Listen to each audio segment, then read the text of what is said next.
बिस्मिल्लाहिर्रहमानिर्रहीम। अस्सलाम वालेकुम वरहमतुल्लाहि वबरकातुहू।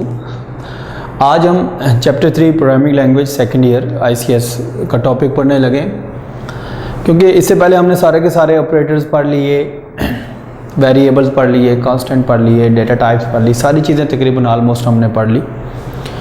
जो भी चीज़ें हमारे प्रोग्रामिंग से रिलेटेड थी हमने पढ़ ली है, और प्रैक्टिकली हमने अभी तक कुछ नहीं किया। हमारे लेक्चर्स आज से थोड़े प्रैक्टिकल की तरफ जाएंगे कि हम प्रोग्रामिंग करेंगे तो उसमें क्या क्या चीज़ें यूज़ करेंगे। सबसे पहले आज हमारा जो टॉपिक है उसका नाम है रिजर्व वर्ड्स। टॉपिक का नाम क्या है? Reserve words. ये वर्ड्स रिजर्व हुए हैं। कहते हैं ये क्या होता है? Reserve words are the predefined words. ये कौन से वर्ड्स होते हैं? प्री डिफाइंड वर्ड्स होते हैं। क्या होते हैं? प्री डिफाइंड वर्ड्स होते हैं। इनका पर्पज़ क्या होता है? कहते हैं ये जो हमारे प्री डिफाइंड वर्ड्स होते हैं, इनके प्री डिफाइंड मीनिंग होते हैं। क्या होते हैं? प्री डिफाइंड मीनिंग होते हैं और प्री डिफाइंड पर्पस होता है। रिजर्व वर्ड क्या होते हैं जी? हमारे पास स्पेशल वर्ड्स होते हैं इन C++ language that has pre defined meaning and purpose. These words are used to perform specific tasks in C++ language. ख़ास किस्म के टास्क परफॉर्म करते हैं, ख़ास किस्म का इनका पर्पज़ है। ये उस पर्पज़ के अलावा किसी और पर्पज़ के लिए यूज़ नहीं होते। These are the predefined word, these are the reserve words. ये कहाँ से होते हैं? इनको कौन डिफाइन करता है? कहते हैं these reserve are defined by developer of the language. जिसने डेवलप की होगी लैंग्वेज, उस वही बंदा डिफाइन कर देता है कि ये वाले जो वर्ड हैं ये प्री डिफाइंड है, ये इस पर्पज़ के अलावा किसी और पर्पज़ के लिए यूज़ नहीं हो सकते। ये जो जितने भी हमारे रिजर्व वर्ड होते हैं दैट कांट बी चेंज्ड, ये कभी भी चेंज नहीं हो सकते। आप और मैं चेंज नहीं कर सकते, प्रोग्रामर इनको चेंज नहीं कर सकता। हाँ, C का डेवलपर है, मे बी वो चेंज कर सके। इवन रीडिफाइंड भी नहीं हो सकते। Can't be changed are redefined by the user, by the programmer।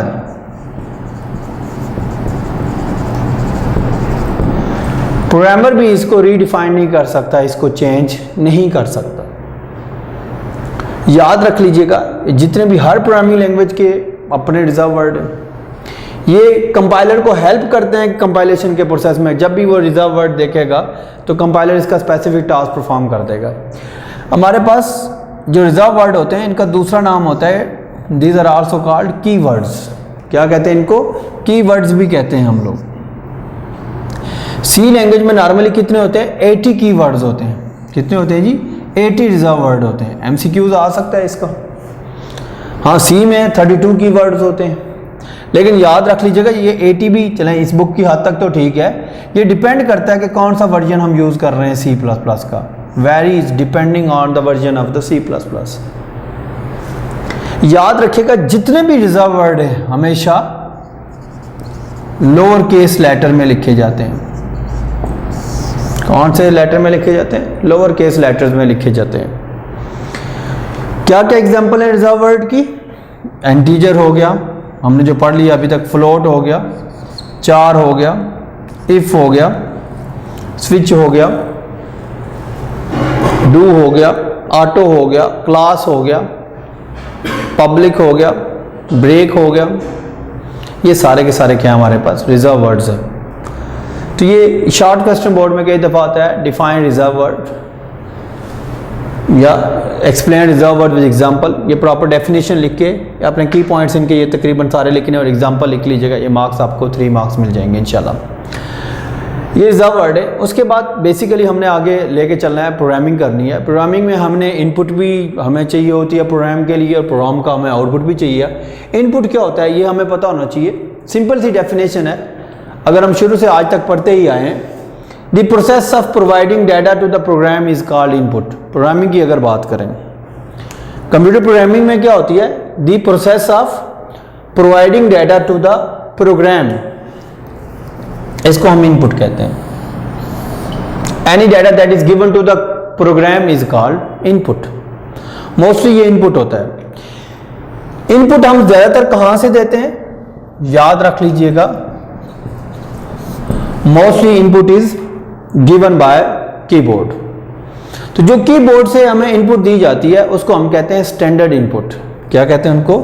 Standard input.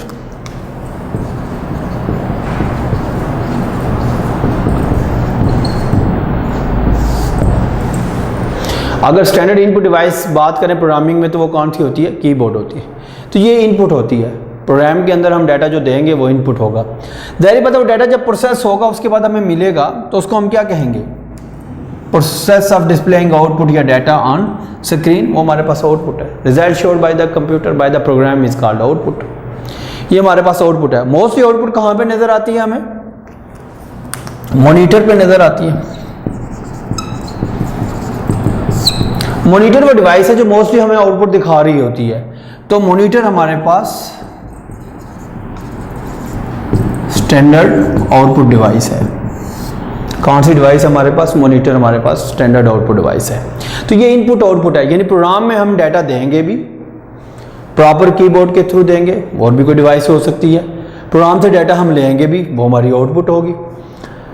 वो हम मॉनिटर पे भी आउटपुट हम देख सकते हैं, किसी और पे भी, प्रिंटर्स पे भी आउटपुट देख सकते हैं। तो स्टैंडर्ड आउटपुट डिवाइस मॉनिटर है और स्टैंडर्ड इनपुट डिवाइस कीबोर्ड है। अब इन आउटपुट और इनपुट को कैसे हैंडल करेंगे?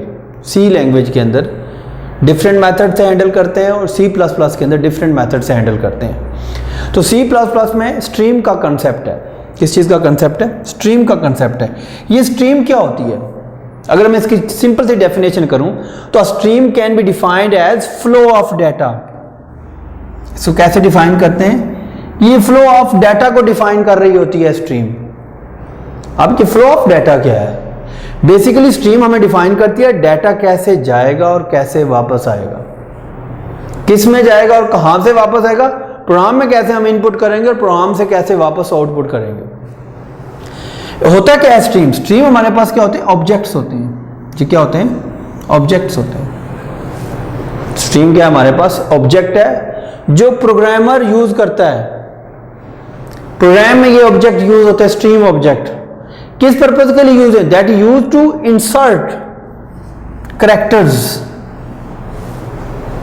एक तो कैरेक्टर इंसर्ट करने के लिए प्रोग्राम में हम स्ट्रीम को यूज करते हैं, या प्रोग्राम से कैरेक्टर एक्सट्रैक्ट करने के लिए भी हम यूज करते होते हैं। यानी इन जो स्ट्रीम हमारे पास ऑब्जेक्ट हैं वो टू पर्पज के लिए हम यूज करते हैं। या तो हम प्रोग्राम में डाटा इनपुट करने के लिए यूज करेंगे, और या हम प्रोग्राम में से डाटा आउटपुट के लिए यूज करेंगे। जो हमारे C++ है उसमें डिफरेंट स्ट्रीम यूज होती है इनपुट और आउटपुट हैंडल करने के लिए। तो C++ use different stream to handle input and output operations. जितने भी स्ट्रीम ऑब्जेक्ट हैं, याद रखें जब भी हम इनको यूज करेंगे इनके लिए एक हेडर फाइल चाहिए होती है, दैट इज कॉल्ड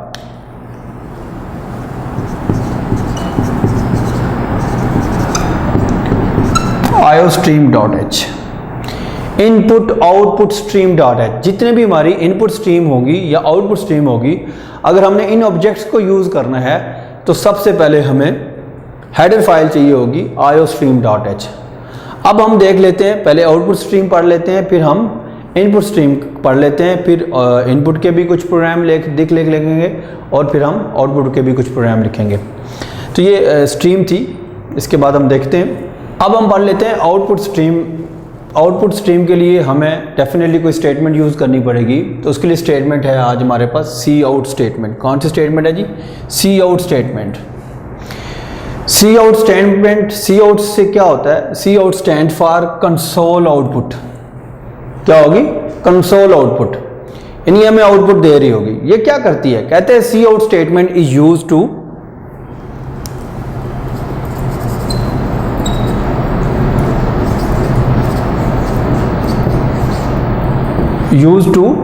डिस्प्ले। क्या डिस्प्ले करती है? Output on screen. C out is use to display output on screen. It use to display standard output. ये स्टैंडर्ड आउटपुट डिस्प्ले करती है। ये आउटपुट क्या हो सकती है? कहते हैं it is use to display. ये भी सिंपल डेफिनेशन है, थोड़ी सी टेक्निकल डेफिनेशन अगर करें, it is use to display, ये क्या क्या डिस्प्ले करती है?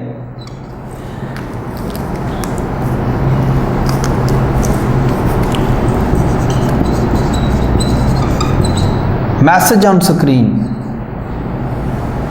कोई मैसेज आपने स्क्रीन पर डिस्प्ले कराना हो, हेलो लिखना हो, welcome to my program, welcome to my software, this software is developed by this one, ये सारे इस तरह के मैसेज आपने कुछ भी करना हो। अगर कोई मैसेज आपने एज इट इज स्क्रीन पे डिस्प्ले कराना हो तो उसके लिए हम कौन सी स्टेटमेंट यूज करते हैं? C out, message on screen. कोई भी कांस्टेंट आपने स्क्रीन पे डिस्प्ले कराना हो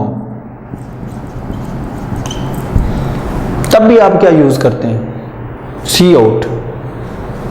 कांस्टेंट को हम वैल्यू भी कहते होते हैं, यानी कोई भी आपने value as it is screen पे डिस्प्ले करानी हो तो क्या यूज करते हैं? C out statement. उसके बाद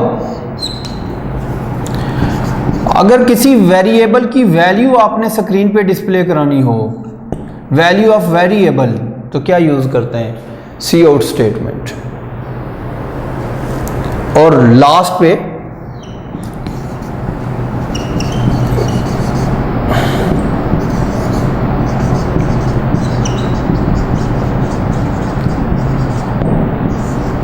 किसी एक्सप्रेशन का रिजल्ट, चाहे अरिथमेटिक हो, रिलेशनल हो, लॉजिकल हो, उसका रिजल्ट स्क्रीन पे डिस्प्ले कराना हो तो हम क्या यूज़ करते हैं? C out statement. तो ये डेफिनेशन भी की जा सकती है।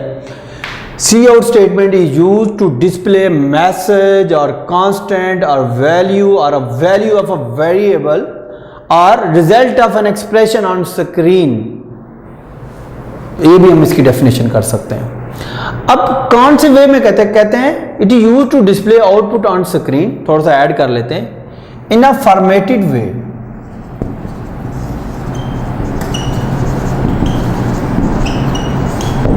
अच्छे वे में, अच्छे पैटर्न में, प्रॉपर पैटर्न में हम इसको स्क्रीन पे डिस्प्ले कराते हैं।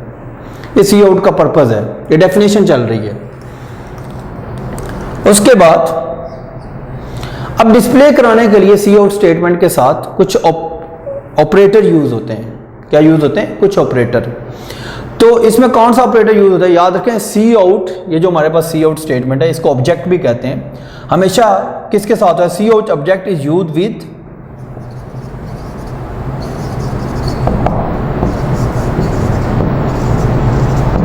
Insertion operator. कौन सा ऑपरेटर है? Insertion operator. ये ऐसे होते हैं इंसर्शन ऑपरेटर। दो दफा आप less than, double less than इसको कहते हैं। ये कौन सा ऑपरेटर होता है? Insertion operator. सी आउट के बाद हमेशा ये इंसर्शन ऑपरेटर यूज होगा। उसके बाद आप मैसेज करेंगे तो मैसेज यूज करें, कांस्टेंट यूज करना है तो कांस्टेंट यूज करें, वैल्यू यूज करनी है तो वैल्यू यूज करें, वेरिएबल को प्रिंट करना है तो वेरिएबल लिखकर नेम लिखें, एक्सप्रेशन लिखना है तो एक्सप्रेशन लिखें। पहले सी आउट यूज होगा, उसके बाद इंसर्शन ऑपरेटर, फिर उसके बाद ये, उसके बाद सेमीकोलन। तो हमेशा हमारे पास क्या यूज होता है? Insertion operator is use with C out statement to display message, constant, value और value of a variable, result of an expression. अगर आप इनको लहदा यूज करेंगे, याद रखें जितनी दफा ये यूज करेंगे उतनी दफा इंसर्शन ऑपरेटर यूज होगा। सिंगल लाइन के लिए, सिंगल चीज के लिए एक दफा यूज होगा, और मल्टीपल के लिए जितनी दफा वो यूज करेंगे उतना साथ ही यूज होगा हमेशा। बात समझ आ गई? और ये सी आउट स्ट्रीम यूज करने के लिए या स्टेटमेंट यूज करने के लिए आपको हेडर फाइल यूज होती है iostream.h। कहते हैं C out statement is declared in iostream.h। इसको जब भी यूज करना है आपने iostream.h हेडर फाइल इंक्लूड करेंगे, then C out statement use करेंगे। ये सारी इसकी डेफिनेशन थी। अब इसका सिंटैक्स देखें, स्टेटमेंट्स हैं। मैंने कहा था स्टेटमेंट्स में जब भी पढ़ाऊंगा कोई भी रिजर्व वर्ड पढ़ाऊंगा, रिजर्व वर्ड भी है। मैं आपको हमेशा तीन चीज़ें पढ़ाया करूंगा, डेफिनेशन, पर्पस, ये लिख दिया मैंने, उसके बाद सिंटैक्स होगा और तीसरी एग्जांपल। तो अभी मैं सिंटैक्स लिखता हूँ, कैसे लिखते हैं हम लोग इसको, कैसे यूज़ करते हैं।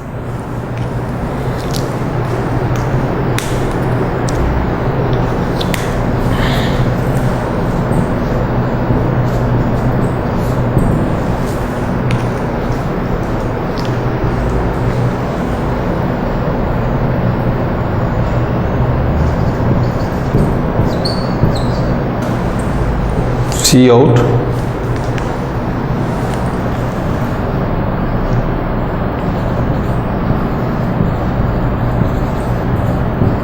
डबल कोटेशन में मैसेज, अगर आपने मैसेज लिखना है तो डबल कोटेशन में लिख दें, आपकी मर्जी।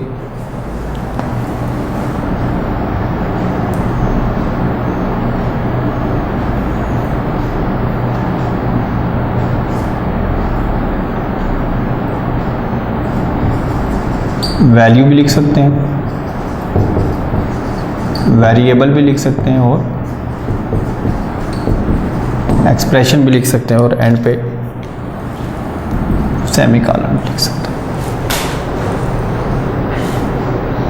Message, value, variable, expression. इस मैसेज में कोई भी मैसेज आप दे सकते हैं। मैं यहाँ पे एग्जाम्पल, जो डबल कोटेशन है इनमें याद रखें, एक तो आप मैसेज लिख सकते हैं, दूसरे आप इनमें एस्केप सीक्वेंस लिख सकते हैं। अब ये एस्केप सीक्वेंस एक अलग टॉपिक है, ये फिर मैं इसके बाद पढ़ा देता हूँ। जनरल आप समझ लें मैसेज, तो पहले मैं एग्जांपल लिख लेता हूँ फॉर मैसेज। तो मैंने लिखा सी आउट,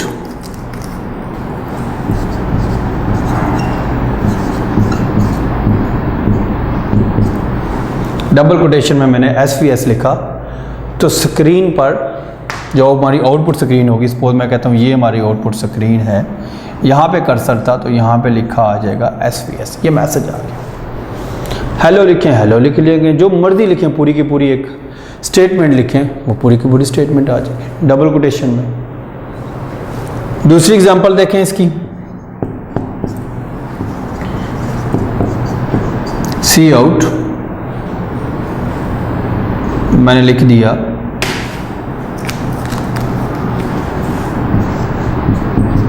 Z की जो वैल्यू होगी वो भी डिस्प्ले हो जाएगी। सपोज Z की वैल्यू थी हमारे पास 5, तो जहाँ पे SVS होगा उसके साथ 5 प्रिंट हो जाएगा, एक ही लाइन में जा रहा होगा, क्योंकि हमने कोई और चीज़ यूज़ नहीं की। एक्सप्रेशन भी आप डाल सकते हैं, तीसरी देख लें,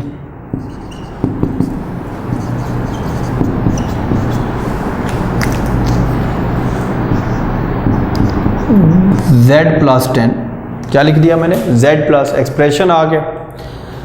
तो यहाँ पे भी क्या आएगा,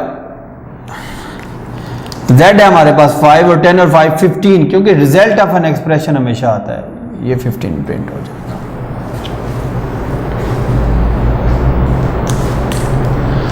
तो मैसेज कांस्टेंट वैल्यू, ये कांस्टेंट भी है हमारे पास, स्ट्रिंग कांस्टेंट भी है। वैल्यू आपने डायरेक्ट लिख सकते हैं, कोई इशू नहीं, 5 लिखते हैं 5 प्रिंट हो जाएगा। वेरिएबल, ये Z इसकी वैल्यू प्रिंट हो गई है वहाँ पर स्क्रीन पर। Z+10 एक्सप्रेशन है, इनको रिजल्ट जो भी होगा 10 और +5 15 वो प्रिंट हो गया। ये अलग-अलग भी यूज़ कर सकते हैं आप। ये सारा काम आप एक स्टेटमेंट में भी कर सकते हैं, जहाँ पे मैं एक ही स्टेटमेंट में ये सारा लिख देता हूँ। फिर मैं आऊँगा एस्केप सीक्वेंस की तरफ कि उनका क्या पर्पज़ है। मैं इसको ऐसे भी लिख सकता हूँ एग्जाम्पल को, सी आउट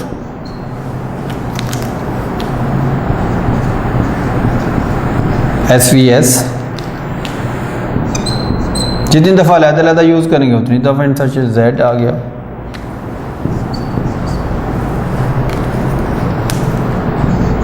Z+10, तो सबसे पहले स्क्रीन पे क्या लिखा आएगा, SVS आएगा। अब इसी के साथ लिखा हुआ आएगा, न्यू लाइन नहीं होगी। क्यों नहीं होगी, हमने न्यू लाइन दी ही नहीं है। न्यू लाइन देंगे तो न्यू लाइन पे आएगा, उसके लिए एस्केप सीक्वेंस यूज़ करते हैं या मैनिपुलेटर यूज़ करते हैं, तो अलग एक टॉपिक है इंशाल्लाह पढ़ाऊंगा, फिर उसके बाद हम इसकी तरफ आ जाएंगे वापस। तो इसकी आउटपुट क्या होगी, मैं अगर इसी की बात करूं, इस समझ लें ये न्यू लाइन आ जाएगी, तो ये लिखा आ जाएगा SVS 5 and 15, एग्जैक्ट इसी तरह आ जाएगा। न्यू लाइन मैंने वैसे कर दी। तो ये भी एग्जाम्पल है इनकी। सिंगल सिंगल भी यूज़ कर सकते हैं, आप कंबाइन करके यूज़ करेंगे, जो भी इनमें से कोई यूज़ करेंगे हर एक के बीच में क्या आ जाएगा हमारे पास, इंसर्शन ऑपरेटर। तो ये थी हमारे पास सी आउट स्टेटमेंट। यकीनन आपको समझ आ गई होगी, फिर भी कोई बात ना समझ आए तो आप कमेंट कर सकते हैं, हम आपको डिस्कस करेंगे। इसके बाद अब हम देखते हैं कि ये मैसेज है, अगर हम विदाउट एस्केप सीक्वेंस यूज़ करते हैं तो एक ही लाइन में चलते जाएंगे चलते जाएंगे चलते जाएंगे। तो थोड़ा सा अभी हम टॉपिक पढ़ लेते हैं एस्केप सीक्वेंस का। जब एस्केप सीक्वेंस पढ़ लेंगे फिर हम एक छोटा सा प्रोग्राम लिख लेंगे जो सी आउट स्टेटमेंट के थ्रू हम उसको एग्जीक्यूट कर देंगे।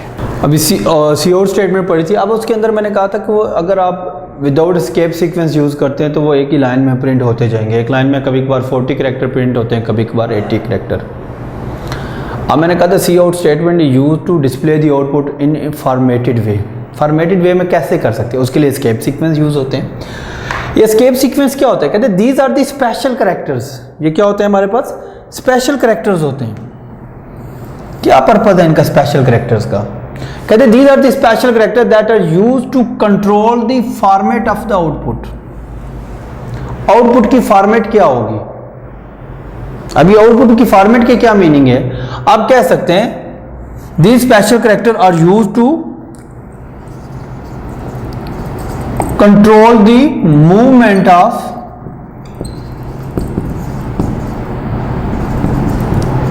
Cursor on output screen. कि जो कर्सर की मूवमेंट होगी आउटपुट स्क्रीन पे उसको कंट्रोल करेंगे। सपोज ये मेरे पास अगर आउटपुट स्क्रीन है, ये लाइन है इसकी डिफरेंट, तो कर्सर यहां पे प्रिंट करेगा, यहां पे आउटपुट देगा, यहां पर देगा, यहां पर देगा, यहां पर देगा, यहां पर देगा। ये जो सारा कुछ कंट्रोल करते हैं, इन कैरेक्टर्स को हम कहते हैं एस्केप सीक्वेंस। ये भी डेफिनेशन होती है, these are use to control the displaying behaviour of output.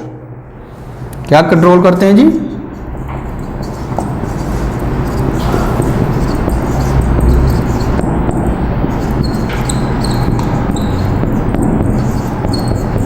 कि आउटपुट कैसे होगी, उसका बिहेवियर ये कंट्रोल करते हैं। अलमुख्तसर समझ तो आ गई होगी बात कि ये आउटपुट की फॉर्मेट कंट्रोल कर रहे हैं कि आउटपुट कहां पे प्रिंट होगी, कहां पे आउटपुट का कर्सर होगा। ये मोस्टली कहां पर यूज होती है, कहते हैं दीज कैरेक्टर आर यूज्ड इन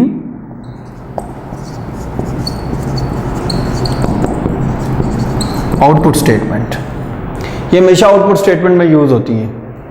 और अगर मैं सी आउट की बात करूं, इस सी आउट के साथ हमेशा डबल कोटेशन में यूज होते हैं, हमेशा ये डबल कोटेशन में यूज होते हैं। जो एस्केप सीक्वेंस हैं इनको कहते थे ये नॉन प्रिंटिंग कैरेक्टर्स हैं। These are the non printing characters. Non printing characters की मीनिंग क्या है कि जब स्क्रीन पे, जब हम इनको प्रोग्राम में यूज करते हैं, ये स्क्रीन पे प्रिंट नहीं होंगे, स्क्रीन पे डिस्प्ले नहीं होंगे, बल्कि ये कोई टास्क परफॉर्म करेंगे।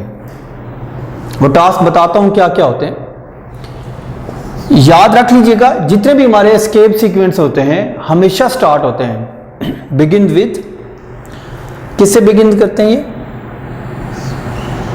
बैक स्लैश से।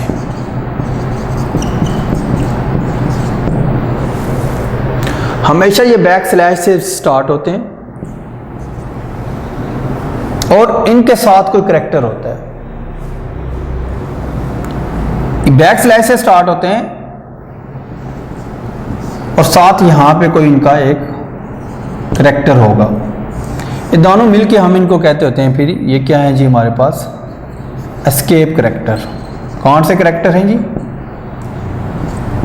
एस्केप कैरेक्टर है। ये बैक स्लैश से स्टार्ट होते हैं, साथ कोई कैरेक्टर होगा, ये नॉन प्रिंटिंग होंगे, सिंगल कैरेक्टर ट्रीट होता है, इसको कहते हैं एस्केप कैरेक्टर। पर्पज़ इनका क्या है मैंने पहले भी बता दिया आपको, it is use to control the displaying behaviour of the output, control the movement of cursor on output screen. ये बेसिकली एस्केप करा रहे होते हैं हमें कि आउटपुट कहाँ पर, नॉर्मल इंटरप्टिंग कहाँ पे हो रही है, किससे किधर क्या हो रहा है। हम कह सकते हैं द बैक स्लैश काजिज, क्या काज करती है, अभी मैंने बताया आपको एन एस्केप कहाँ से, from normal interrupting of the characters, उससे एस्केप करा रही होती है C++ के अंदर। तो काफ़ी सारे हमारे पास एस्केप कैरेक्टर हैं हमारे कोर्स में जो शामिल है, हम हर एक को देखते जाएंगे इंशाल्लाह। तो सबसे पहले हमारे पास हम उसको देख लेते हैं, एग्जाम्पल में काफ़ी सारे हैं इनके, /A /B /N /T etcetera. हर एक को थोड़ा सा डिटेल से हम पढ़ते हैं, हर एक का पर्पज़ क्या है और क्या क्या काम करते हैं।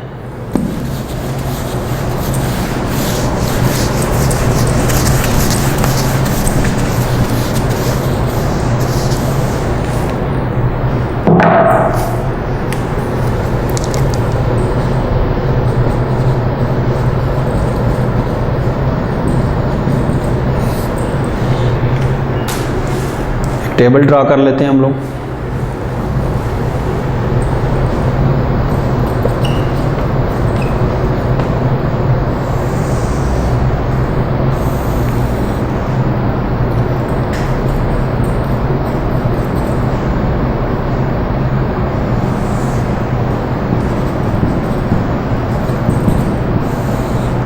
एग्जाम्पल आ जाएगी, वो आउटपुट स्क्रीन है, वहाँ पे हम देख लेंगे।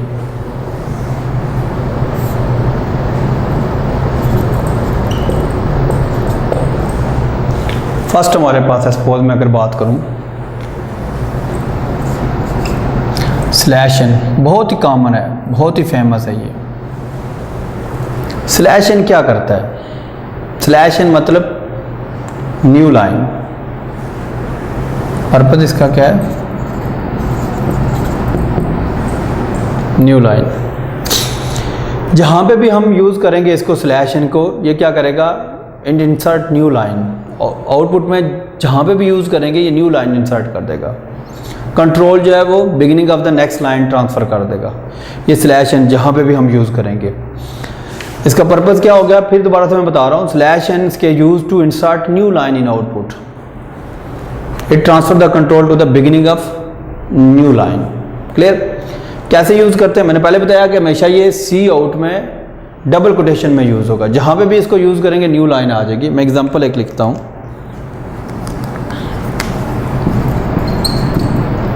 सी आउट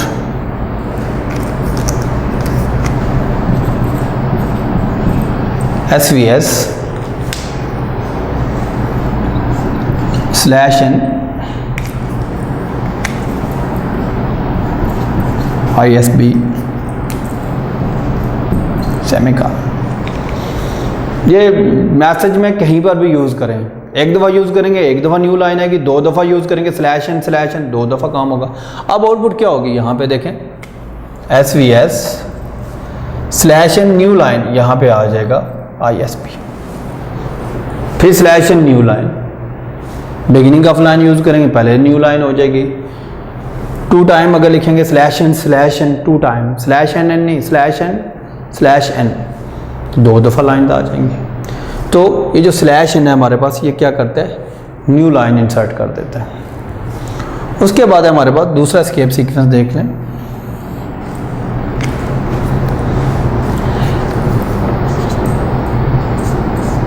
स्लैश टी, ये क्या करता है? Slash T stand for tab positions, horizontal tab कहते होते हैं। अब टैब के मीनिंग क्या है? ये हमें जब हम इसको यूज़ करेंगे तो टैब हमें स्पेस देगा। It use to move the cursor, कहाँ पे मूव कर्सर करेगा? प्रॉपर टैब में। That use insert a tab and the output. क्या इंसर्ट करेगा? टैब। अब टैब कितना होता है? Tab equal to 8 spaces. 8 spaces जितनी होती है टैब होता है, या 0.5 इंच कुछ बुक्स में लिखा होता है, उतना करता है। जहाँ पे भी मैं यूज़ करूँगा, अगर मैं इसको यहाँ पर ही यूज़ करता हूँ, C out,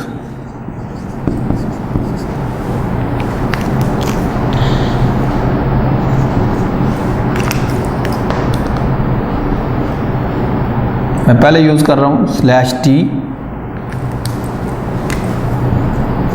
sorry,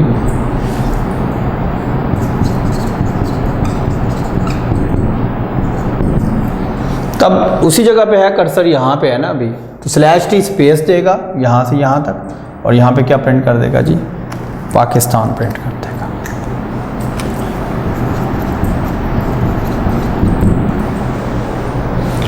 output screen है। आप स्लैश एन भी पहले कंबाइन भी यूज़ कर सकते हैं, सारे मिला के भी यूज़ कर सकते हैं। तो ये टैब देने के लिए दो tab, 3 tab, 4 tab, 5 tab, 6 tab, जितने टैब आप दे सकते हैं। कर सकते हैं। उसके बाद है हमारे पास 3 देखें,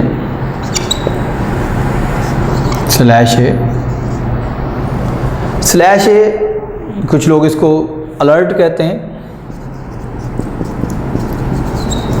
बीप अलार्म जनरेट होता है, जहाँ पे भी इसको यूज़ करेंगे। स्क्रीन पे तो कुछ प्रिंट नहीं होगा, वो जिस लोकेशन पे ये एग्जीक्यूट होगा वहाँ पे अलार्म जनरेट हो जाएगा। लेट्स से मैं कहता हूँ C8 double quotation /n SVS /n new line SVS, और यहाँ पे आगे अलार्म जनरेट हो जाएगा, अलर्ट जनरेट हो जाएगा, और इसके अलावा कुछ नहीं है इसमें। ये क्यों यूज़ करते हैं? फिर कई दफ़ा हमने कुछ जब ऐसी आउटपुट हो तो वहाँ पे कहते हैं हम एक बीप जनरेट हो, अलार्म जनरेट हो, तो हमने कुछ चेक लगाए होते हैं, तो इसलिए इस एस्केप सीक्वेंस को मोस्टली हम यूज़ कर रहे होते हैं। उसके बाद है ये डिफरेंट फॉर्मेट्स हैं, मोस्ट कॉमन /n और /t हैं, लेकिन फिर भी बाकी भी आपको पता होना चाहिए। 4 देखें हमारे पास /b किसके लिए होता है? बैक स्पेस के लिए। क्या करता है? बैक स्पेस करता है। कहते हैं it is use to insert back space in the output, यानी कि जहां पे भी आउटपुट पे यूज करेंगे ये बैक स्पेस इंसर्ट करेगा। बैक स्पेस इंसर्ट कैसे करता है? Back space is use to delete a character from the left of the cursor. Cursor जहां पे भी होगा वहां से लेफ्ट पे ये डिलीट कर देगा।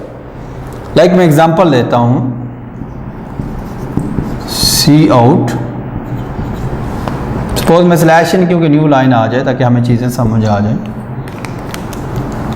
मैं लिख रहा हूं SVS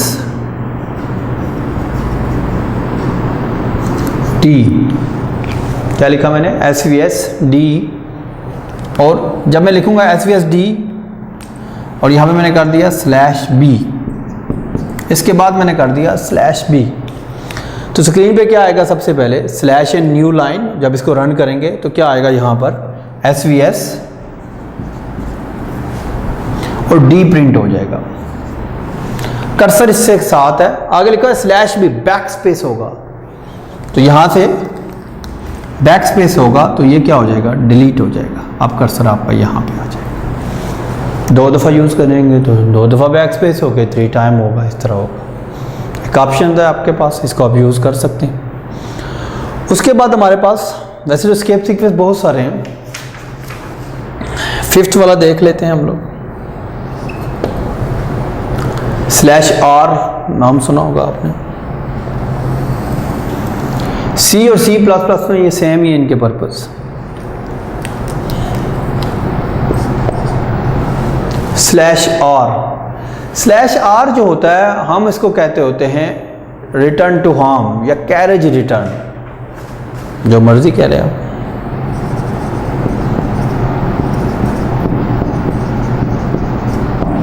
return to home, return to the beginning of the line. क्या करता है? कहते हैं it is use to move the cursor, it is use to move the cursor. कहां में मूव करता है? At the beginning of current line. क्या होगी? करंट लाइन होगी, जो भी करंट लाइन होगी वहां पे कर्सर मूव कर देगा, और जो पहले लिखा होगा उसको वो ओवरराइट भी कर सकता है अगर इसके बाद कुछ लिखेंगे हम लोग। तो कर्सर आपका स्क्रीन पे beginning of the line move करेगा। मैं एग्जांपल देता हूं इसी की, देखें मैंने लिख दिया Cout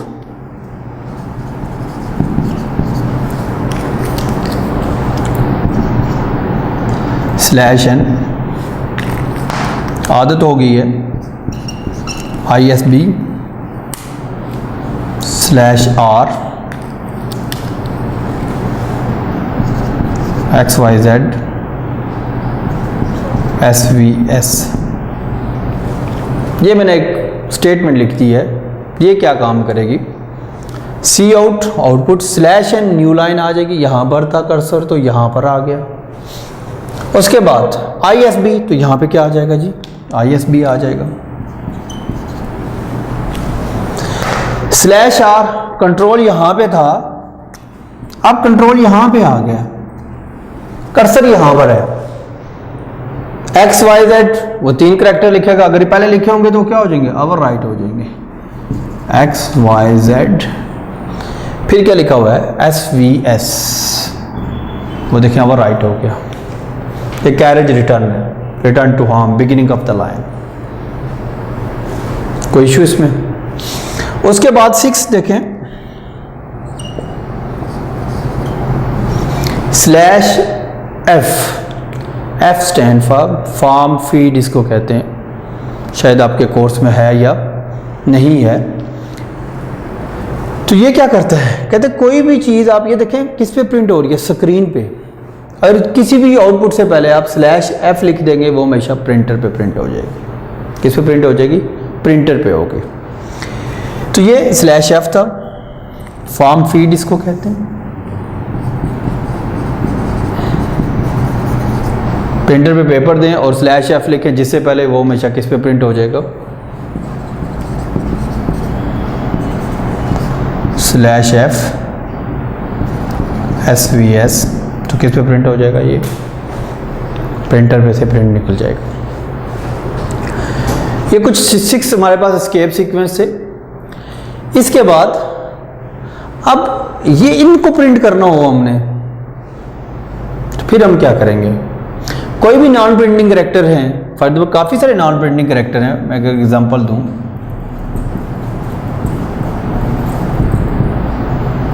जो भी नॉन प्रिंटिंग करैक्टर हैं, फॉर एग्जांपल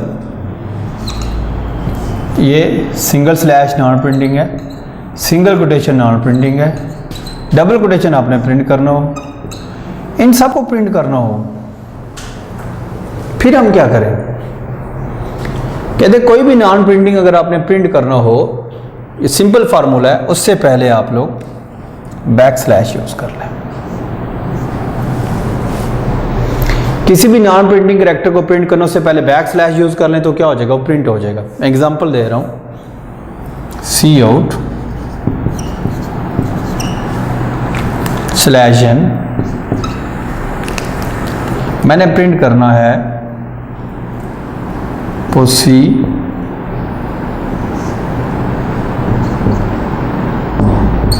ये प्रिंट करना है, स्क्रीन पे आएगा सी।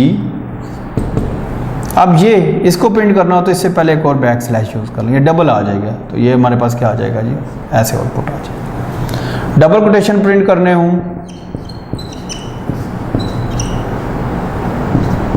स्क्रीन पे क्या आ जाएंगे, इस तरह डबल कोटेशन होंगे, उस तरह वाले करने हो उस तरफ वाले कर ले।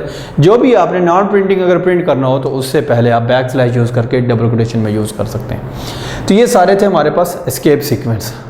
अब हम एक छोटा सा प्रोग्राम लिखेंगे, सिंपल सा, बहुत सिंपल सा, जिसमें ये एस्केप सीक्वेंस भी यूज़ कर लेंगे हम लोग और सी आउट स्टेटमेंट भी यूज़ करेंगे।